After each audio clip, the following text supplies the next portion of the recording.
10 April 2005, aku dan Agus, rekan sesama gerakan muda pencinta alam, Gerda Pala, bergegas mengisi 2 bungkus nasi kuning dan minuman aqua, sebuah tustel kamera dan catatan kecil dari guntingan kertas bekas. Hari itu, kami diundang oleh Joni, saudara tuaku, untuk menghadiri syukuran pelepasan sebuah perahu motor kecil TS-128 miliknya ke laut. Oke, siap, semua perbekalan sudah beres. Mengendarai sepeda motor RX Special 81, kami menuju ke Arubara, sebuah desa pesisir bagian selatan yang berjarak 4,5 km dari kota Ende di bawah kaki Gunung Meja. Kota Ende yang kita kenal sebagai kota sejarah, saksi bisu pembuangan Bung Karno Seng Proklamatori. Kota kecil tempat beliau merenungkan lahirnya Pancasila. Jalan yang berbatu dengan jurang dan lembah Gunung Meja seakan menantang perjalanan ini, namun tidak mengurungkan niat hingga tiba dengan selamat di sana. Kami pun disambut dengan sederhana dan ramah oleh keluarga dan masyarakat Arubara. Suasana hangat dan keceriaan dari masyarakat Arubara sambil melakukan prosesi adat pun dilalui tahap demi tahap, kemudian doa syukuran, kemudian akhirnya inti acara dilanjutkan menuju pesisir pantai. Tiupan angin pantai seolah mengajak kami beranjak menuju ke pesisir pantai kampung.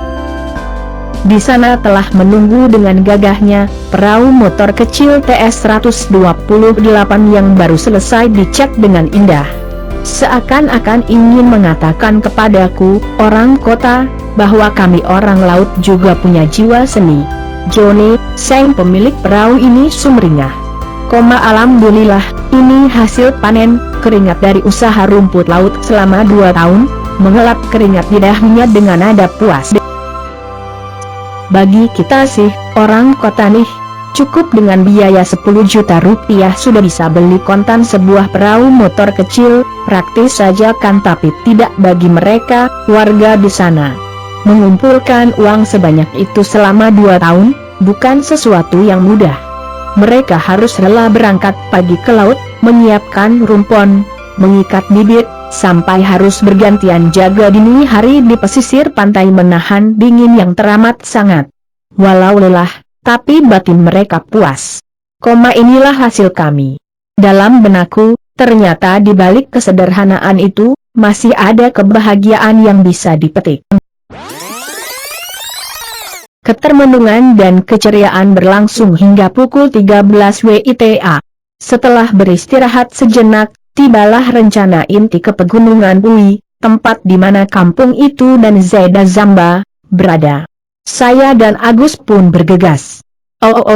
Ternyata kami juga bersama bapak-bapak tokoh masyarakat dan adik-adik pemuda yang kepengen melihat Zeda Zamba. Tanpa menunggu lagi kami pun segera beranjak bersama-sama untuk mulai berangkat. Perjalanan ini, bagi saya, adalah yang pertama kali, semenjak mulai mendengar legenda tentang sebuah kota yang hilang. Perjalanan menyusuri lembah-lembah curam memakan waktu 2 jam, bercampur aduk dengan peluh dan keringat serta sejuta pertanyaan di benak yang ingin menyaksikan, ada apa di balik rahasia kota yang hilang itu.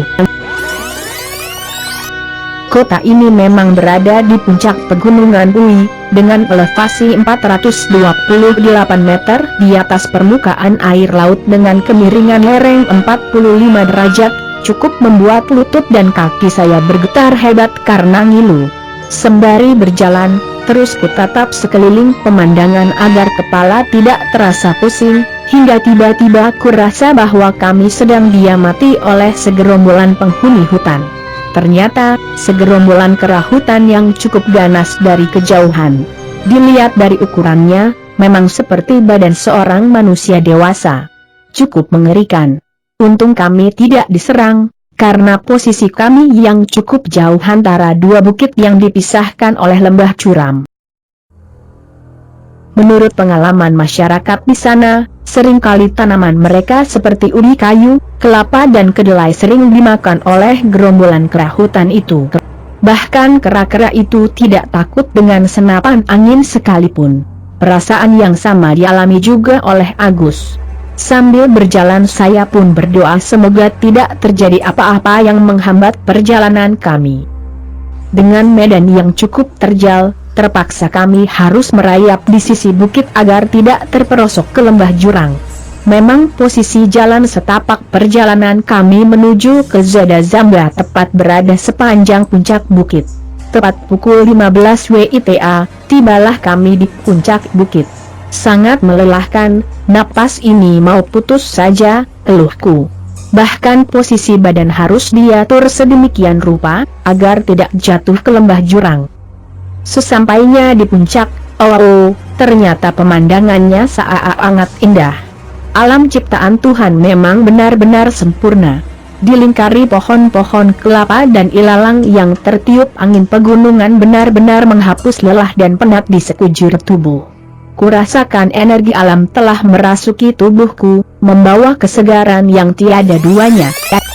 Puncak ini persis berada di antara dua gunung besar di kota Ende. Bagian depan saya dapat mengamati dengan jelas keindahan gunung Meja memisah dua teluk, Ende dan Ipi.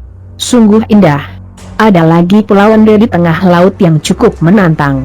Saya jadi teringat dengan sejarah Perang Dunia II, membayangkan posisi pulau Ende ini seperti pangkalan Pearl Harbor. Di sisi lembah Gunung Meja bagian barat ada kota Ende dan sebelah timur terdapat hamparan pantai dan laut memanjang sampai ke Ngaluk Polo, sebuah desa pesisir timur Kabupaten Ende.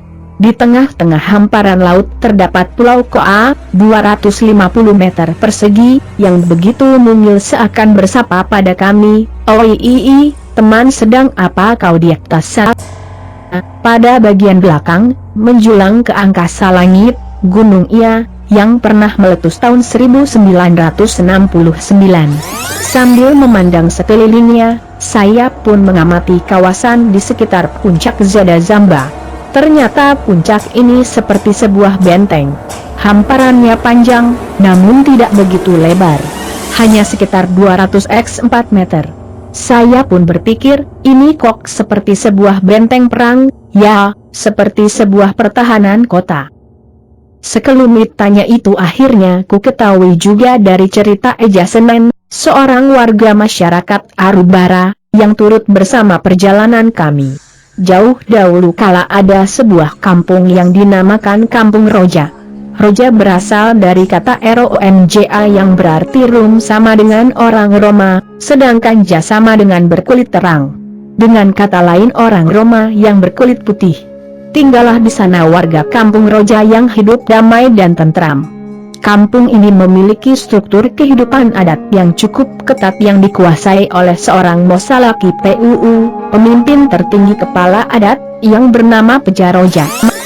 Sang pemimpin berdiam di Sao PUU, rumah induk, yang dikelilingi oleh Saoper, rumah pintu rumah-rumah kecil, yang membentuk satu kesatuan masyarakat adat. Di sisi lain mereka telah memiliki struktur pertahanan perang dan pemerintahan kota kecil. Dilihat dari topografinya, Kampung Roja ini memang hanya berdiri sendiri dan berada di atas puncak bukit pegunungan Pui dan bagian selatan Ende. Sedangkan besar kemungkinan, kampung-kampung lain berada jauh di sebelah timur dan utara Ende. Memang pada saat itu, kehidupan rimba masih ada, di mana masih terjadi perebutan kekuasaan antara suku-suku adat. Saya pun bersama warga berkesempatan mencari titik di mana letak Sao PU atau rumah induk berada. Alhamdulillah kami menemukan tiang rumah induk atau istilah adat yakni ZEKK Roja yang berada sedikit di belakang benteng berada. Serta batu pepembe atau batu peletakan upacara adat saat meminta hujan pada zaman dahulu. Di tempat lainnya ku temukan batu tempat peletakan genderang perang atau sebutan dahulu adalah Zamba. Inilah cikal bakal kami generasi Roja menamakan bukit ini dengan Zada Zamba, yang artinya bukit untuk meletakkan dan memukul genderang tanda berperang. Di sisi lain bukit ini kuperlihatkan pada warga akan keberadaan dua pintu yakni pintu besar atau Premier dan pintu kecil atau PDHIKI, yang menandai bahwa dahulu kala ada dua penjaga yang khusus secara bergantuan menjaga kampung adat dari serangan musuh. tampak dalam foto keceriaan kami ketika menemukan situs sejarah ini. Atas kesepakatan bersama, bahwa anak cucu dan masyarakat Arubara khususnya akan menjaga situs adat ini serta saatnya nanti akan diperlihatkan ke masyarakat agar dijaga kelestariannya. Menjelang sore, kami pun pamit pada leluhur. Berharap suatu saat kami yang ada dapat berkunjung kembali atau setidaknya anak-anak muda generasi sekarang dapat menjaganya dan tetap menghormati warisan leluhur ini. Terima kasih.